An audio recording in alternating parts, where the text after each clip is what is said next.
মুনমুন রান্নাঘরে সবাইকে স্বাগত জানাচ্ছি। আমি মুনমুন আবারও চলে আসলাম আরও নতুন একটা রেসিপি নিয়ে।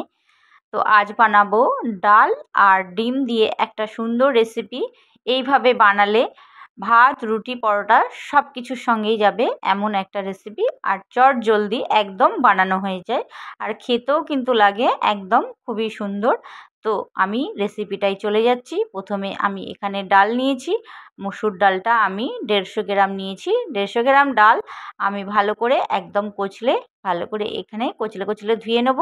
ধুয়ে এর সাদা যেই মানে জলটা সেটা পুরো ফেলে দিয়ে এবার আমি ডালটা ওভেন মানে গ্যাস জ্বালিয়ে দিয়ে বসিয়ে দিয়ে ডালটার ওপরে একটু জল দিয়ে দেবো। খুব বেশি জল দেবেন না, কম করেই দেবেন জলটা। তো আমি এখানে বড় বাটির 1 বাটি জল দিয়েছি। দিয়ে দিলাম গোটা কত কাঁচা লঙ্কা, দিয়ে দিলাম 1 চামচ হলুদ গুঁড়ো আর একটা বড় সাইজের পেঁয়াজ কুচি আমি ওপর থেকে দিয়ে দিলাম। দিয়ে আর দিলাম একটা বড় টমেটো। এটা ফুটিয়ে নিতে হবে ভালো করে। ডালটাকে আমি এদিকে সেদ্ধ বসিয়ে দিলাম, আর এদিকে আমি 3টে ডিম নিয়ে নিয়েছি। ডিমটাকে আমি একটু নুন আর গোলমরিচ গুঁড়ো দিয়ে ভালো করে এটাকে ফেটিয়ে নেব। আর ডালটা এদিকে আমি কিন্তু সেদ্ধ বসিয়ে দিয়ে এই কাজটা আমি করছিলাম।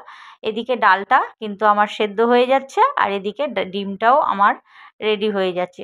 ডিমটা ভালো করে আমি ফেটিয়ে নিয়েছি, আর ডালটা এদিকে কিন্তু সুন্দরভাবে ফুটতে শুরু করে দিয়েছে। ফুটতে এদিকে আমি গ্যাস জেলে দিয়ে আলাদা একটা কড়াতে আমি বসিয়ে দিয়েছি। কড়াটা যখন গরম হবে, এদিকে নিয়েছি আমি একটা বড় পেঁয়াজ, একটু রসুন, আর নিয়ে নিলাম একটা টমেটো আর কিছু কাঁচা লঙ্কা। দিয়ে দিলাম আমি তেল। দিয়ে দিতে আমি ডিমটা আগে পুরো ডিমটা দিয়ে দিলাম। দিয়ে এটা যেরকম অমলেট করে সেইভাবে আমি মুড়ে ভাঁজ করে এটাকে আমি অমলেট করে নেব।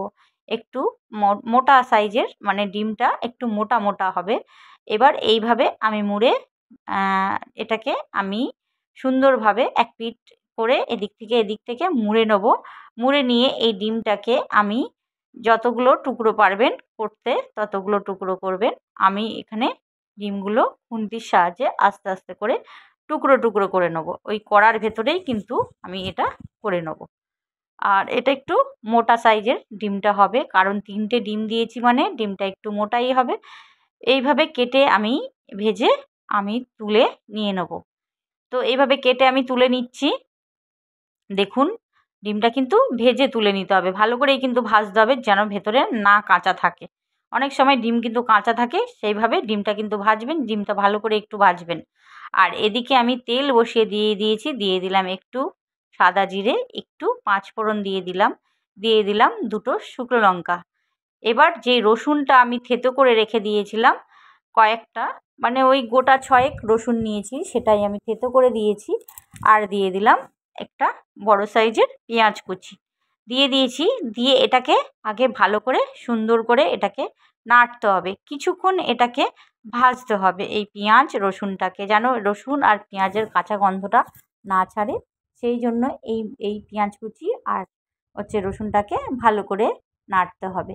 এই দেখুন আমি ডালটা দেখুন কি সুন্দর একদম টমেটোও গলে গেছে, আর কাঁচা লঙ্কাও সেদ্ধ হয়ে গেছে, সব কিছু একদম সুন্দরভাবে সেদ্ধ হয়ে গেছে। ডালটা দেখালাম কিভাবে আমি সেদ্ধ করেছি। খুব বেশি কিন্তু সেদ্ধ করবেন না, ডালটা যে একদম পুরো গলিয়ে নেবেন সেই রকম না, একটু যেন দানা দানা থাকে। দেখুন এইদিকে পেঁয়াজটাও সুন্দর একদম লালচে রং এসে গেছে। দিয়ে দিলাম আমি কটা কাঁচা লঙ্কা, আর দিয়ে দিলাম টমেটো। এবার টমেটো আর কাঁচা লঙ্কা দিয়ে আবারও এটা ভালো করে আমি নাড়িয়ে নেব। তো কিছুক্ষণ নাড়ানোর পর আমি দিয়ে দিলাম একটু হলুদ গুঁড়ো অল্প পরিমাণে।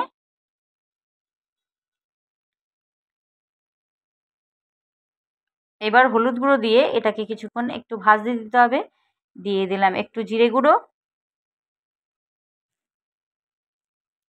এবার দিয়ে দিলাম একটু ঝাল লঙ্কার গুঁড়ো অল্প পরিমাণে। দিয়ে এটাকে ভালো করে একদম নাড়িয়ে একদম মশলাটাকে সুন্দর করে ভেজে নেব। যেহেতু রসুন আছে সেহেতু একটু ভালো করে ভাজতে হবে। এবার আমি যেই ডালটা সেদ্ধ করে রেখেছিলাম সেই ডালটা আমি এতে দিয়ে দেবো। ডালটা কিন্তু খুব বেশি সেদ্ধ করবেন না, যেন একটু দানা দানা থাকে, বেশি গলে গেলে কিন্তু এটা ভালো লাগবে না, তাই কম করে জল দিয়ে এটাকে সেদ্ধ করবেন।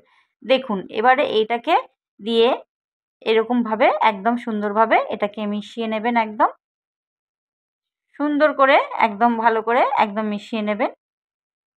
এবার আমি যেই ডালটা আমি সে নিয়ে নিয়েছিলাম সেখানে একটু গরম জল দিয়ে একটু জল নিয়ে নিয়েছিলাম, ছোটো বাটির 1 বাটি। সেই জলটা, গরম জলটা আমি দিয়ে দিলাম নুন, পরিমাণ মতো নুনটা দেবেন, যে যেমন স্বাদ অনুসারে যেমন যতটা পরিমাণে করবেন ততটা।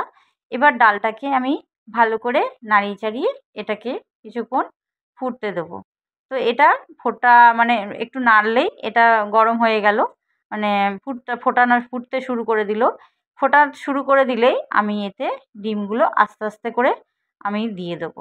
কারণ ডিমটা আগে থেকে না দিলে ডিমটার ভেতরে মানে ডালের যে জুসটা সেটা ঢুকবে না লাস্টে দিলে, তাই আগে থেকেই ডিমটা আমি দিয়ে দিলাম। আর ডিম তো একটু জল টেনে নেয়, তার জন্য ডিমটা কিন্তু ফোটার মানে মুহূর্তেই এটাকে দিয়ে দিতে হবে।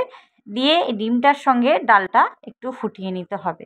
তো ফুটিয়ে নিয়ে কিছুক্ষণ একটু নেড়ে ছেড়ে দেবো আমি, খুব বেশি ফোটানোর দরকার নেই, কিছুক্ষণ একটু ফুটে গেলে একটু গাঢ় গাঢ় হয়ে গেলে হয়ে যাবে। এবার এতে আমি একটু গরম মশলা গুঁড়ো একটু দিয়ে দিলাম ওপর থেকে ছড়িয়ে, অল্প পরিমাণে, খুব বেশি নয়, অল্প পরিমাণে দিয়ে দিলে, আর একটু ধনেপাতা কুচি ওপর থেকে ছড়িয়ে দিলাম।